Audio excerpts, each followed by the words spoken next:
बिस्मिल्लाहिर्रहमानिर्रहीम। अस्सलाम वालेकुम students, welcome to my YouTube channel. It's me Humaira Ahmed from Learnings Digital Academy. In previous lecture we have done complete Urdu translation of unit number 2 patriotism. From today we will start book exercises of this unit and inshallah we'll cover all questions one by one. Now let's start with the detailed words meanings. Number 1, commendable काबिल तारीफ, deserving praise and approval तारीफ और सराहे जाने के काबिल,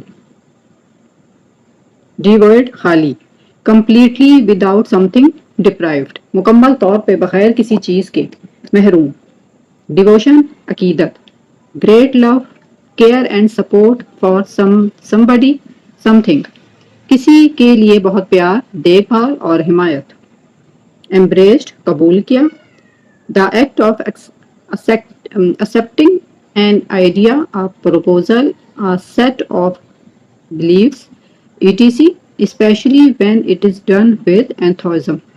एक ख्याल, एक तजवीज़, अकायद के मजमूए वगैरह को कबूल करने का अमल ख़ास तौर पे जब जोशो खरोश के साथ किया जाता है। इंटेंसिस मिसालें, एग्जाम्पल मिसालें, मार्टारडम शहादत, the suffering of death on account of adherence to a cause and especially to one's religious or political faith, किसी वजह और ख़ास तौर पे किसी के मजहबी या सियासी अकीदे की वफादारी में मौत कबूल करना। नेटिव मकामी, connected with the place where you were born and lived for the first years of your life, इस जगह से जुड़ा हुआ है जहां आप पैदा हुए थे और अपनी ज़िंदगी के इब्तदाई साल बसर किए।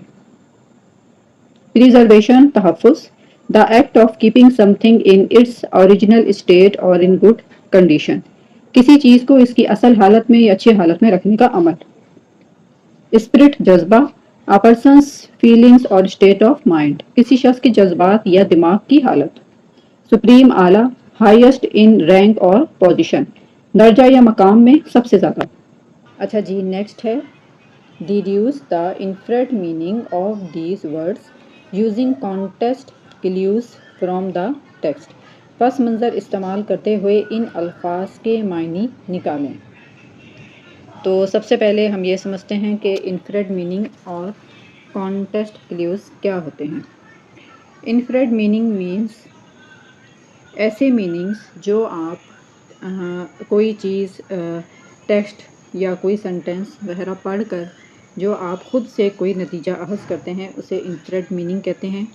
और कॉन्टेक्स्ट क्लूज मीन्स वो मतलब जो मीनिंग हमें सियाक़ो सबाक़ के इशारे के ज़रिए या मतन से मिलने वाले इशारे से जो हमें मीनिंग पता चलते हैं उनको हम कहते हैं कॉन्टेक्स्ट क्लूज। ठीक है जी, तो अब है ये वर्ड्स हैं कमेंडेबल। कमेंडेबल में कॉन्टेक्स्ट क्लूज है एडमायरेबल एंड इनफ्रेड मीनिंग है वर्दी। रेंडर इसका है डिलीवर और इनफ्रेड मीनिंग है offer. Sacrifice give life for a cause और इनफ्रेड मीनिंग है इसका फॉरगो। सिमिलैरिटी इसका है कॉन्टेक्स्ट क्लूज, इसका है इंडिपेंडेंस और इनफ्रेड मीनिंग है इसका रूल। ठीक है, अब नेक्स्ट है use our dictionary to find the following information for each word. ठीक है, अब यहाँ पे वर्ड्स लिखे हुए हैं और वो यहाँ पे इसके डिक्शनरी मीनिंग और पार्ट ऑफ स्पीच में ये क्या है। अब जैसे है कमांडेबल, इसकी डिक्शनरी मीनिंग है deserving praise and approval. Part of speech में यह है adjective. Render to be in a particular state और कंडीशन, यह है verb. Sacrifice the fact of giving up something important और वैल्यूएबल, यह है नाउन।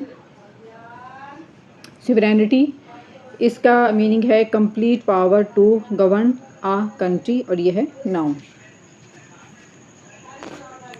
ठीक है, अब है use the dictionary definitions to find and write the different words word patterns for the word similarity, complete the chart below. अच्छा, इसका ये है कि डिक्शनरी के मायने इस्तेमाल करें और लव सिमिलैरिटी के मुख्तलिफ वर्ड पैटर्न लिखें। ठीक है, मतलब आपने ये लिखना है कि ये वर्ड है तो ये नाउन में इस तरह लिखा जाता है, वर्ब इसका कोई वर्ब नहीं है और इसका एडजेक्टिव फॉर्म इसकी है सेवरन। ठीक है, अब यहाँ पे उन्होंने सेंटेंस बनाने का कहा है। अच्छा, अब हमारे पास आता है ग्रामर का पोर्शन। ठीक है, तो ग्रामर में हमारे पास है सिंपल टेंस जिनको प्रेजेंट इंडेफिनिट टेंस कहते हैं, सिंपल पास्ट या पास्ट इंडेफिनिट, सिंपल फ्यूचर या फ्यूचर इंडेफिनिट, प्रेजेंट कंटिन्यूस और पास्ट कंटिन्यूस।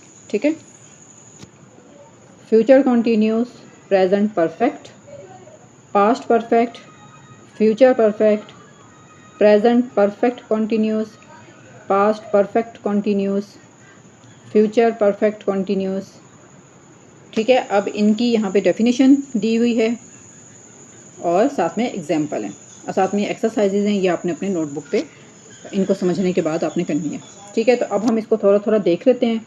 वैसे इंशाल्लाह मैं ऑल टेंसेस के ऊपर एक कंप्लीट सेपरेट लेक्चर इंशाल्लाह बनाऊंगी, तो उसमें मैं इन सबको डिटेल के साथ डिस्क्राइब करूंगी। लेकिन फ़िलहाल अभी यहाँ पे जितना दिया हुआ है उसके हिसाब से हम इसको समझ लेते हैं। जैसे है सिंपल प्रेजेंट यानी प्रेजेंट इंडेफिनिट टेंस, इसका जो है ये है डिस्क्राइब्स हैबिचुअल एक्शंस और जनरल ट्रूथ्स, यानी ये रोज़मर्रा के एक्शन के बारे में बताता है और जो जनरल ट्रूथ होते हैं उनके बारे में हमें इस टेंस के ज़रिए पता लगता है। जैसे she writes in her journal every day, वो हर रोज़ अपने रिसाले में रोज़ लिखती है। Simple past describes action that happen at a specific time in the past, यानी ये ऐसे एक्शन को बताता है जो कि माजी में यानी गुज़र चुके हुए ज़माने में किसी एक ख़ास टाइम पे वो काम हुआ था। He visited the museum last weekend, वो पिछले हफ्ते अजायब घर गया। Simple future describes action that will happen at a specific time in the future, एक ऐसा एक्शन या अमल जो कि एक ख़ास टाइम पे होगा, यानी फ्यूचर का मतलब जो फ्यूचर टेंस है वो आगे का हमें बताती है, फ्यूचर का बताती है, यानी मैं ये काम करूँगी तो एक ख़ास वक्त पे वो ये काम होगा, ये हमें इसके बारे में पता चलता है। जैसे they will travel to Quetta next summer, अगले मौसम गर्मा में वो कोयटा जाएंगे। Present continuous describes action that are happening right now and around the current time, यानी ऐसा एक्शन जो अभी इसी वक्त हो रहा हो और इसी टाइम में हो रहा हो। जैसे मैं आपको पढ़ा रही हूँ, आई एम टीचिंग यू। ठीक है, तो जैसे she is reading a book, वो किताब पढ़ रही है यानी अभी इसी वक्त पढ़ रही है। Past continuous describes action that were on going in the past, ऐसे एक्शन जो कि ज़माने माजी में हो रहे थे। He was cooking dinner when the phone wrong, जब फ़ोन आया तो रात का खाना पका रहा था। Future continuous describes action that will be on going in the future, ऐसे एक्शन जिनके बारे में हमें पता लगता है कि ये ज़माने मुस्तकबिल में जारी में हो रहे होंगे। ठीक है, they will be waiting for us at airport, वो एयरपोर्ट पर मेरा इंतज़ार कर रहे होंगे। Present perfect describes actions that happened at an unspecified time in the past or that started in the past and continue to the present, यानी ऐसे action के बारे में बताता है जो कि किसी मतलब कोई स्पेसिफाइड टाइम नहीं, किसी भी टाइम पे वो मतलब रूनुमा हुए थे, यानी वो हो चुके हैं इन द पास्ट माजी में, एंड डेट स्टार्टेड जो कि स्टार्ट हुए थे इन द पास्ट और अभी तक वो जारी हैं, यानी एक किसी भी टाइम पे वो स्टार्ट हुए थे लेकिन वो अभी तक जारी हैं। She has lived here for 10 years, यानी वो यहाँ मतलब यहाँ पे वो रह चुकी है फॉर 10 ईयर्स, 10 सालों से, यानी अभी भी वो इधर ही है, 10 साल से वो यहाँ रह चुकी है। Past perfect describes action that were completed before another action in the past, ऐसा एक्शन जो कि कंप्लीट हो चुका हो, ख़त्म हो चुका हो इससे पहले कि कोई दूसरा एक्शन स्टार्ट हुआ। They had finished their homework, उन्होंने अपना होमवर्क ख़त्म कर लिया था। बिफोर डिनर, रात के खाने से पहले। Future perfect describes action that will be completed before a specific time in the future, एक ऐसा एक्शन जो कि फ्यूचर में describes action that will be completed before a specific time in the future. वो अगले बरस ग्रेजुएशन कर चुके होंगे। फ्यूचर परफेक्ट फेल मुस्तकबिल describes action that will be completed before a specific time in the future, यानी ऐसा एक्शन जो कि फ्यूचर में एक ख़ास टाइम पे होगा। वो अगले बरस ग्रेजुएशन कर चुके होंगे। She will have graduated by the next year, वो अगले बरस ग्रेजुएशन कर चुके होंगे, यानी नेक्स्ट ईयर जो है वो काम जो है वो कंप्लीट हो चुका होगा। Read the following passage carefully, इस पैसेज को ध्यान से रीड करें। Underline the verbs and identify there tenses, यानी हमने पैराग्राफ को रीड करना है, उनके जो वर्ब्स होंगे उनको अंडरलाइन करना है और फिर उनकी टेंसेस को आइडेंटिफाई करना है। ठीक है, अब हम यहाँ से देखते हैं इसको। Every morning Maria walks to school, हर सुबह मारिया स्कूल जाती है, तो ये क्या है, present indefinite tense. Yesterday she walked with her friend because her bike was broken. She walked ये है past indefinite tense. Tomorrow she will ride her bike again. Will ride यानी ये है future indefinite tense. Maria has been attending this school for 3 years. यहाँ पे has been attending है present perfect continuous tense. And she loves it, और वो इसे बहुत ज़्यादा पसंद करती है।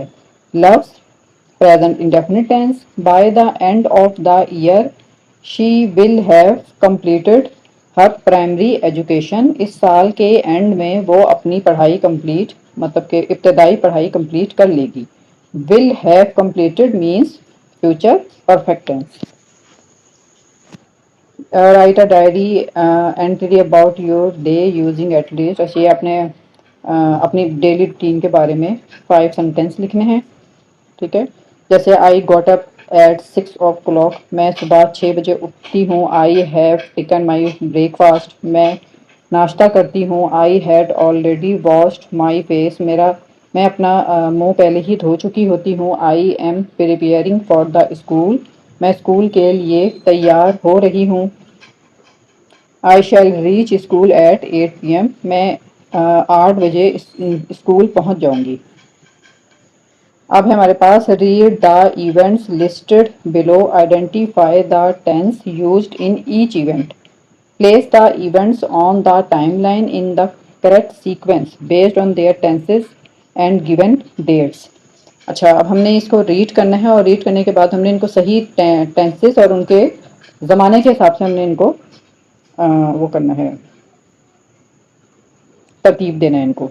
ठीक है, ये आप देख लीजिएगा। अब हमारे पास एक बहुत ही इंपॉर्टेंट पार्ट है जिसको हम कहते हैं gerund. A gerund is the ing form of a verb that functions as a noun. gerund fail की ing फॉर्म है जो इस्म के तौर पे काम करती है। ठीक है, यानी एक तरह से वो वर्ब होता है, लेकिन जब उसमें ing का इजाफा होता है तो वो एज ए नाउन वर्क करता है। इसकी हम एग्जांपल देखते हैं। Uses of gerunds as the subject of a sentence, यानी जब ये सेंटेंस में एज ए सब्जेक्ट यूज हो तो स्विमिंग इज फन, स्विमिंग एक फन है। ठीक है, यहाँ पे ये जो है स्विम एक वर्ब है आईएनजी के साथ, इसको हम कॉन्टिन्यूस टेंस में यूज करते हैं, लेकिन यहाँ ये एज ए नाउन वर्क कर रहा है। As the object of a verb, एक वर्ब के ऑब्जेक्ट के तौर पे शी इंजॉयज रीडिंग, वो पढ़ना पसंद करती है। आफ्टर प्रेपोजिशन, प्रेपोजिशन के बाद they talked about going on holiday, they talked about going on holiday. After certain verbs, कुछ वर्ब्स के बाद। ही सजेस्टेड मीटिंग अर्लियर, उसने तजवीज़ दी जल्दी मीटिंग करने के लिए। तो यहाँ पे meeting as a noun use हुआ है, जबकि ये एज ए वर्ब, एक वर्ब है मीटिंग, आईएनजी के साथ ही कॉन्टिन्यूस में यूज होता है।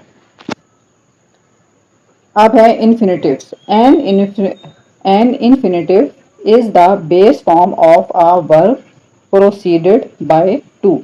इन्फिनेटिव एक वर्ब की बेस फॉर्म है जो कि टू के साथ इस्तेमाल होता है। Uses of infinitives as the subject of a sentence, एक सेंटेंस के सब्जेक्ट के तौर पे टू एर इज ह्यूमन।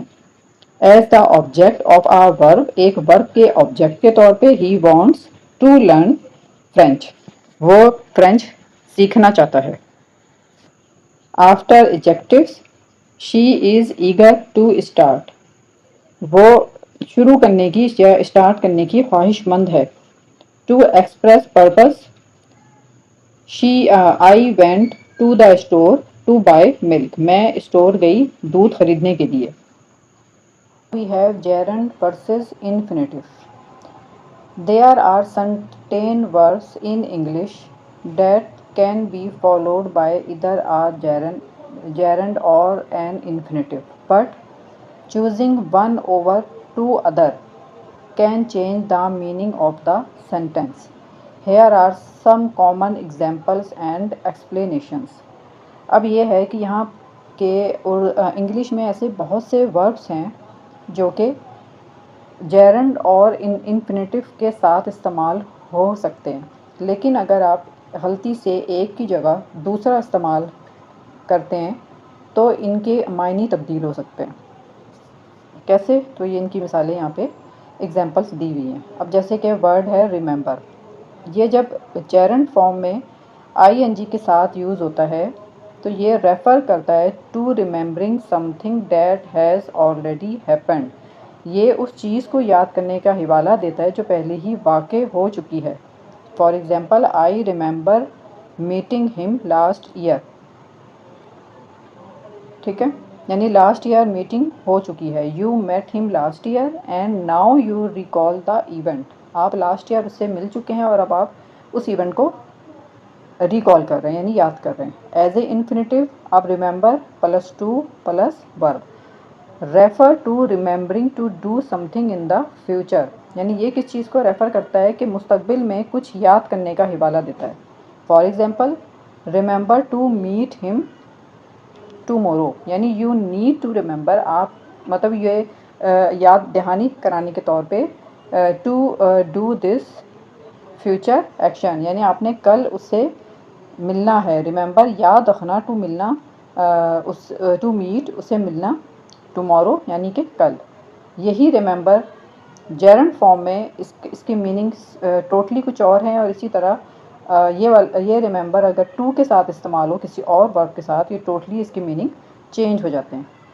इसी तरह वर्ड है स्टॉप। स्टॉप में जेरंड फॉर्म में स्टॉप के साथ जब आईएनजी लगता है तो ये refer to ceasing an activity, ये किसी सरगर्मी को रोकने का हवाला देता है। जैसे ही स्टॉप्ड रनिंग, वो मतलब दौड़ते हुए रुक गया। When it started to rain, जब बारिश स्टार्ट हुई। एंड हुआ यानी मतलब ये कि या तो एंड हो गया या डिसकंटिन्यू हो गया जो भी वो एक्शन कर रहा था।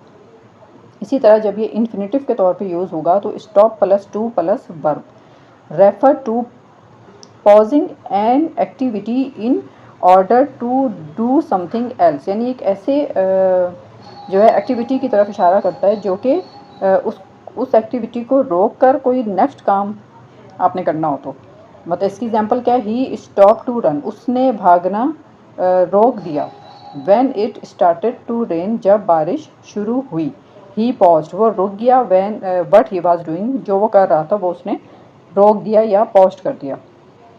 अब देखते हैं वर्ड ट्राई के साथ। Gerund try plus ING refer to experimenting with something to see if it solves a problem और हैज़ अ डिज़ायर्ड अफेक्ट, ये किसी चीज़ को देखने का तजुर्बा करने के लिए कि यह मसले को हल करता है या मतलूबा असर रखता है का हवाला देता है। फॉर एग्ज़ाम्पल, ट्राई री स्टार्टिंग योर कंप्यूटर, यानी कोशिश करना कि आपका कंप्यूटर रीस्टार्ट हो जाए। एक्सपेरिमेंट विद रीस्टार्टिंग टू सी, तजुर्बा करना रीस्टार्ट करने का। टू सी, देखने के लिए। If it fixes the problem, के मसला हल होता है कि नहीं। और इन्फिनिटिव में try plus to plus verb refers to make an effort to do something difficult, ये किसी मुश्किल काम को करने के लिए कोशिश करने का हिवाला देता है। For example, I will try to finish, मैं ख़त्म करने की कोशिश करूँगा। माई वर्क ऑन टाइम, अपना काम ऑन टाइम, वक्त पर। You make an effort to finish your work on time.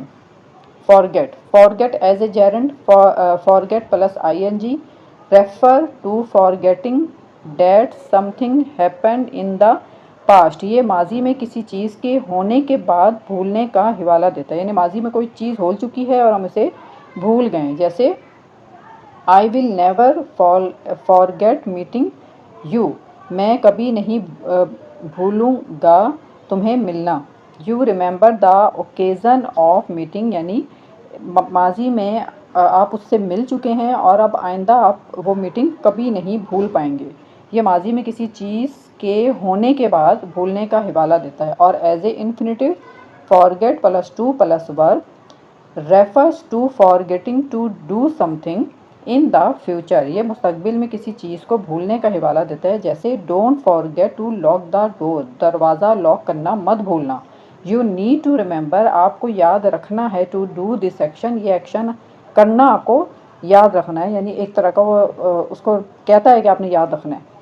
इसी तरह है रेग्रेट, रेग्रेट जेरंड फॉर्म में regret plus ing refers to feel sorry about something that has already happened, ये किसी ऐसी चीज़ के मुतल्लिक अफसोस करने का हवाला देता है जो पहले ही वाक़े हो चुकी है। For example, I regret telling her the truth, मुझे उसे सच बताते हुए बहुत अफसोस हुआ। You feel sorry for having told her, यानी उसे आपको उसे बताते हुए दुख हुआ। और as a infinitive, regret plus to plus verb refers to being sorry about something you are going to say और डू, ये किसी ऐसी चीज़ पर अफसुदा होने का हवाला देता है जो आप कहने या करने जा रहे हो। जैसे we regret to inform you that your application was unsuccessful, हमें ये बताते हुए बहुत दुख हो रहा है कि आपकी जो दरख्वास्त है वो सक्सेसफुल नहीं है। You are sorry to tell them now. Go on, gerund go on plus ing refer to continuing the same activity, एक ही सरगर्मी के जारी रहने का हिवाला देता है। आई वेंट ऑन टॉकिंग, उसने अपनी बात जारी रखी। और as a infinitive, go on plus to plus verb refers to moving on to a different activity, मुख्तलिफ सरगर्मी की तरफ हरकत करने का हिवाला देता है। जैसे after the introduction she went on to explain the main topic, यानी इंट्रोडक्शन के बाद उसने वेंट ऑन, उसने जारी किया टू एक्सप्लेन, वजाहत देना मेन टॉपिक के बारे में। She move to the next part of her talk, यानी अगर इजी वे में मैं आपको बताऊं तो अगर कोई वर्ड किसी थिंग, एक्टिविटी और सब्जेक्ट के तौर पे यूज़ होता है तो वो क्या कहलाता है, जेरंड। और इसी तरह अगर कोई वर्ड वर्ब और प्लस टू के साथ इस्तेमाल हो तो ये इन्फिनिटिव होता है। Now we have participles. Participles are the verb forms used as adjective. Participle verbs की ऐसी फॉर्म है जो कि adjective के तौर पे यूज़ होती हैं। There are two kind of participles. दो तरह के participles होते हैं, ending in ing and participles usually ending in ed और en. ing जो participles होते हैं उनको हम present participles कहते हैं और जिनकी ending ed और en पे हो उनको हम पास्ट पार्टिसिपल्स कहते हैं। ठीक है। Uses of present participles as an adjective, adjective के तौर पे the running water was cold, describe the water, यानी अच्छा वाटर क्या है, एक नाउन है। जब एक ऐसा वर्ड जो कि ing के साथ हो ठीक है। और अगर वो किसी नाउन को डिस्क्राइब कर रहा हो तो उसे हम क्या कहते हैं, present participle. To form continuous, continuous tense जैसे जो कि अभी हमने सीखी है, प्रेजेंट कॉन्टीन्यूस, पास्ट कॉन्टीन्यूस, इसके साथ भी आईएनजी लगता है। जैसे दे आर लविंग, वो हंस रहे, दे वर लविंग, वो हंस रहे थे, ये क्या है, present past continuous tense. In participle phrases, example, running down the street he met an old friend, describe the subject of the main clause. Example, the crying baby woke everyone up, रोते हुए बच्चे ने सबको उठा दिया। They were laughing at the joke, वो एक मजाक पर हंस रहे थे। अब है uses of past participles as an adjective, the broken vase was expensive, यानी कि टूटी हुई सुराही बहुत कीमती थी। To form perfect tense,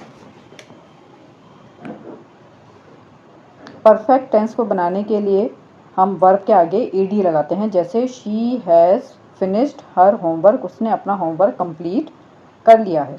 to form the passive voice, passive voice बनाने के लिए भी हम वर्ब के साथ ईडी या ईएन का इजाफा करते हैं। जैसे the cake was eaten by the children, बच्चों ने केक खा लिया है। द केक वॉज ईटन, ये पैसिव वॉइस सेंटेंस है। केक खाया गया बाय द चिल्ड्रन, बच्चों के ज़रिए। इन पार्टिसिपल फ्रेजेस, एग्जाम्पल क्या है, shocked by the news, she couldn't speak. Shocked by the news यानी ये न्यूज़ सुन के शॉक्ड बाय यानी शॉक हो गई वो, तो वो बोल ही ना सकी। Describe the subject of the main clause, यानी जो मेन क्लॉज है यानी शी कुड नॉट स्पीक, उसके सब्जेक्ट को वो डिस्क्राइब करता है। Example sentences, the painted door looks great, they had already left when I arrived. ठीक है। अब यहाँ पे दे पेंटेड डोर यानी कि पेंट हुआ दरवाज़ा, लुक्स ग्रेट खूबसूरत यानी अच्छा लगता है, बहुत ज़्यादा अच्छा दिखाई देता है। They had already left when I arrived, जब मैं पहुँचा वो पहले ही जा चुके थे। प्रेजेंट पार्टिसिपल ये एज ए एडजेक्टिव यूज़ होता है। ठीक है। इसकी एग्जाम्पल क्या है, the exciting movie pleased us much, यानी अच्छी एक्साइटिंग मूवी ने हमें बहुत ज़्यादा खुश किया। Here exciting describes the noun movie.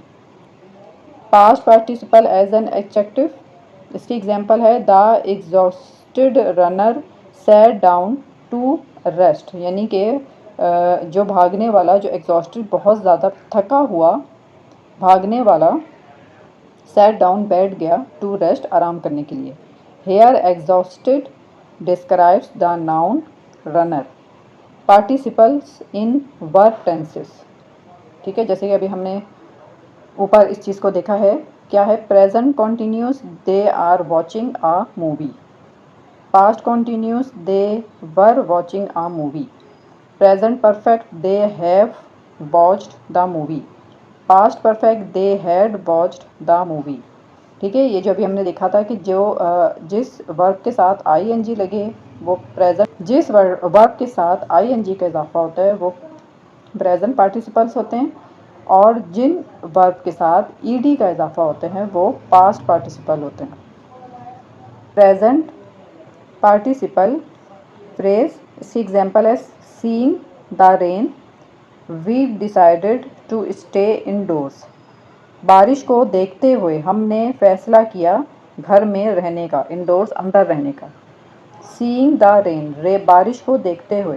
Provides यानी कि मुहैया करता है, एडिशनल इंफॉर्मेशन इजाफी मालूमात, about why we decided to stay indoors, यानी हमने जो अंदर घर में रहने का फैसला किया है वो उसके बारे में एडिशनल इंफॉर्मेशन बयान करता है कि हमने ये फ़ैसला क्यों किया है, इसलिए सीइंग द रेन, बारिश को देखते हुए। पास्ट पार्टिसिपल फ्रेज, इसकी एग्जांपल है surprised by the sudden noise she jumped, अचानक शोर से हैरान होते हुए शी जम्प्ड, वो उछल पड़ी। Surprised by the sudden noise provides additional information about why she jumped, यानी वो क्यों उछली है उसके बारे में ये वजाहत, इसकी एडिशनल इंफॉर्मेशन ये सेंटेंस हमें देता है कि surprised by the sudden noise. अब है जी read the following sentences, underline the gerunds, infinitives and participles and label them accordingly, यानी हमने सेंटेंस पढ़ना है और उनमें से हमने इन सबको फाइंड करना है और उनको लेबल भी करना है। Swimming is my favourite hobby, ये क्या है, ये यहाँ पे यूज़ हुआ है एज ए जेरेंट, यानी स्विमिंग यानी तैराकी मेरी पसंदीदा मशगला है। To learn a new language takes time, सीखना एक नई ज़बान में टाइम लगता है, ये एज ए इन्फिनेटिव यूज़ हुआ है यहाँ पे। The broken window needs to be fixed, टूटी हुई खिड़की को सही होने की नीड्स है, यानी इसको सही करने की ज़रूरत है, यहाँ पे ये as a past participle use हुआ है। शी इंजॉयज़ रीडिंग बुक्स, यहाँ पे ये एज ए जेरेंड यूज़ हुआ है, वो पसंद करती है पढ़ना किताबों को। टू ट्रैवल सफ़र करना, around the world is my dream, पूरी दुनिया में सफ़र करना मेरा ख्वाब है, यहाँ ये एज ए इन्फिनेटिव यूज़ हुआ है। द रनिंग वाटर बहता हुआ पानी क्रिएट्स आ स्वीट साउंड, एक बहुत अच्छी साउंड यानी मीठी साउंड पैदा करता है, यहाँ पे ये as a present participle use हुआ है। अब है transform the following base verbs into gerunds, infinitives and participle, use each form in the sentence. यहाँ पे हमें यहाँ पे वर्ड्स दिए गए हैं, ठीक है, एज ए वर्ड, इनको अब हमने जेरेंड में चेंज करना है, इन्फिनेटिव में चेंज करना है और पार्टिसिपल्स में चेंज करना है। जैसे राइट है, राइट का आईएनजी के इजाफे के साथ राइटिंग और साथ में इसका सेंटेंस भी बनाना है, यानी राइटिंग इज़ हिज प्रोफेशन, लिखना उसका प्रोफेशन है यानी उसका काम है। टू राइट लिखना, to write a book is his dream, एक बुक लिखना, लिखना एक बुक उसका ख्वाब है। इज़ राइटिंग या wrote, he is writing a story, वो एक कहानी लिख रहा है। ही रोट आ स्टोरी, उसने एक कहानी लिखी। Play, playing ING, playing keeps me fit, यानी खेलना कूदना मुझे फिट रखता है यानी सही रखता है।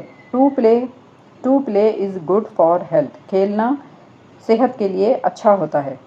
इज़ प्लेइंग या played, he is playing hockey, वो हॉकी खेल रहा है, या ही वॉज प्लेइंग देयर, वो वहाँ खेल रहा है।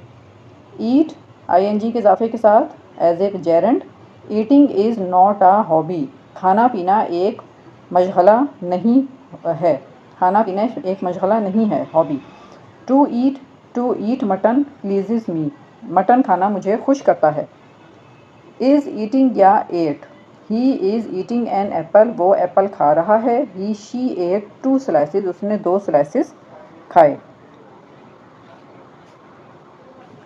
अच्छा जी, अब है write a short paragraph using at least 2 gerunds, 2 infinitive and 2 participles, highlight each verb, यानी एक छोटा पैराग्राफ लिखें जिसमें आपने कम से कम 2 जेरेंड, 2 इन्फिनेटिव और 2 पार्टिसिपल्स भी लिखने और उनको हाईलाइट भी करना है। अब जैसे expressing patriotism often involves showing love and respect for one's country, to honor national traditions and to support community efforts are two meaningful ways to demonstrate this devotion. Inspired by the sacrifices of past generation, many people take pride in celebrating their heritage. Dedicated citizens also work tirelessly to preserve the values that define their nation। ठीक है, यहाँ पे expressing और showing as a gerund use हुआ है। To support as a infinitive, inspired as a past participle, dedicated as a past participle, celebrating as a gerund. ठीक है, pass additional questions. What quality of patriotism is described in the unit. Unit में हुब्बुल वतनी का क्या म्यार बयान किया गया है। Patriotism is the love and devotion to one's country, inspiring people to safeguard its sovereignty, honor and values even at great personal sacrifice। हुब्बुल वतनी अपने मुल्क से मोहब्बत और अकीदत है जो लोगों को अपनी खुद मुख्तारी, इज़्ज़त और इक़्तिदार की हिफाजत के लिए तरग़ीब देती है, यहाँ तक कि अज़ीम ज़ाती कुर्बानी पर भी। Question number 2, why is patriotism considered a commendable quality. हुब्बुल वतनी को काबिल तारीफ़ मेयार क्यों समझा जाता है। Patriotism strengthen individuals' courage and determination to protect their nation's interest and fosters unity and resilience in times of need। हुब्बुल वतनी लोगों को अपने मुल्क के मफादात के तहफ़्फ़ुज़ के लिए इनकी हिम्मत और अज़म को तक़वियत देती है और ज़रूरत के वक्त इत्तेहाद और लचक को फ़रोग़ देती है। Question number 3, how did Quaid-e-Azam demonstrate patriotism. Quaid-e-Azam ने हुब्बुल वतनी का मुज़ाहरा कैसे किया। Quaid-e-Azam united the Muslims of the subcontinent and got a separate homeland, preserving their culture and identity with a vision of a strong and united nation. Quaid-e-Azam ने बर्र-ए-सग़ीर के मुसलमानों को मुत्तहिद किया और एक मजबूत और मुत्तहिद कौम के विज़न के साथ इनकी सकाफ़त और तख़शीस को महफूज रखते हुए अलहदा वतन हासिल किया। Question number 4, what role does patriotism play during foreign invasions. गैर मुल्की हमलों के दौरान हुब्बुल वतनी क्या किरदार अदा करती है। पेट्रोइज़म instills awareness and determination, motivating people to defend their homeland as seen during Pakistan's war when citizens and soldiers made heroic sacrifices। हुब्बुल वतनी बेदारी और अज़म पैदा करती है, लोगों को अपने वतन के दिफा के लिए तहरीक देती है, जैसा कि पाकिस्तान की जंगों के दौरान देखा गया जब शहरियों और फौजियों ने बहादुरी से कुर्बानियाँ दी। What is the significance of Nishan Haider in Pakistan history. Pakistan की तारीख में निशान हैदर की क्या अहमियत है। Nishan Haider is the highest military award given to martyrs who displayed exceptional bravery and patriotism while defending their country. Nishan Haider इन शहदा को दिया जाने वाला सबसे बड़ा फ़ौजी एजाज़ है जिन्होंने अपने मुल्क का दिफा करते हुए गैर मामूली बहादुरी और हुब्बुल वतनी का मुज़ाहरा किया। Question number 6, how does patriotism influence national unity according to Quaid-e-Azam. Quaid-e-Azam के मुताबिक हुब्बुल वतनी इत्तेहाद को कैसे मुतासिर करती है। Quaid-e-Azam believed patriotism unites individuals, galvanising them into a cohesive and powerful nation capable of overcoming challenges. Quaid-e-Azam का ख्याल था हुब्बुल वतनी अफराद को मुत्तहिद करती है, उन्हें एक मरबूत और ताकतवर कौम बनने पर उकसाती है जो चैलेंजों पर काबू पाने की सलाहियत रखती है। What lesson can be learned from the sacrifices of Pakistan martyrs. Pakistan के शुहदा की कुर्बानियों से क्या सबक सीखा जा सकता है। The sacrifices of Pakistan martyrs highlight the profound commitment and selflessness required to protect our nation's sovereignty and honor। Pakistan के शुहदा की कुर्बानियाँ इस गहरे अज़म और बेलौसी को उजागर करती हैं जो मुल्क की खुद मुख्तारी और इज़्ज़त के तहफ़्फ़ुज़ के लिए ज़रूरी हैं।